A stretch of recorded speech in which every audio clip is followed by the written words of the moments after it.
soignante de nuit. Cela s'est produit l'année dernière, alors que j'étais fauché et que j'avais du mal à joindre les deux bouts.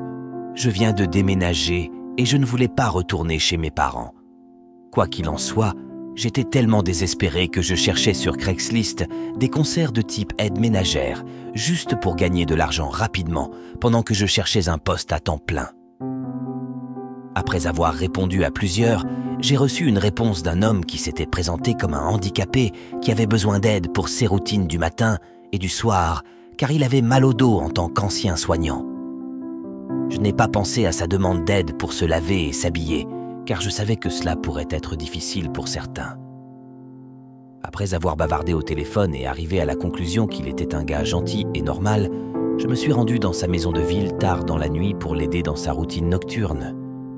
Il habitait loin de chez moi, mais j'étais désespéré et cela m'était égal.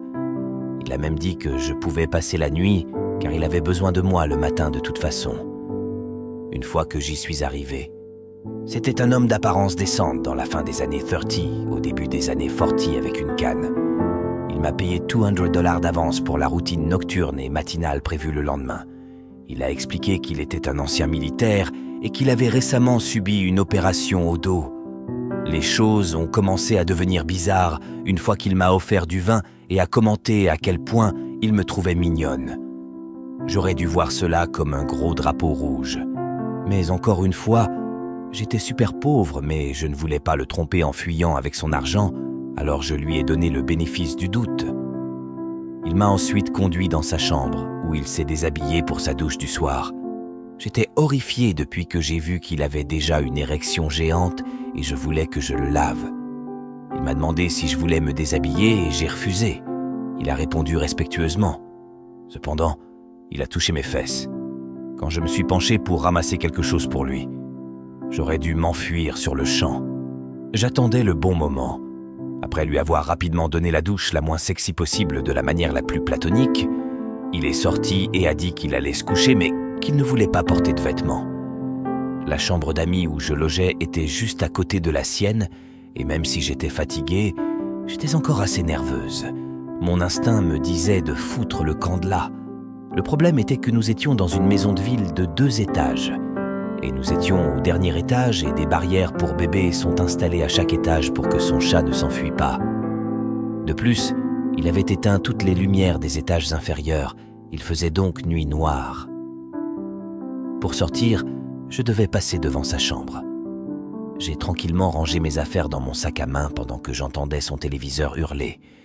Et à ma grande horreur, je l'ai vu marcher rapidement vers sa salle de bain sans sa canne. J'ai réalisé qu'il n'était pas aussi handicapé qu'il me l'avait dit, puisqu'il faisait auparavant semblant de ne pas pouvoir marcher sans. Il avait aussi toujours son érection et tenait une bouteille géante de lotion aussi rapidement et silencieusement que possible. Je me suis enfui et j'ai couru comme un diable hors de la chambre pendant qu'il était dans la salle de bain et j'ai sauté comme un sprinter olympique par-dessus les portes des chats dans les escaliers sombres.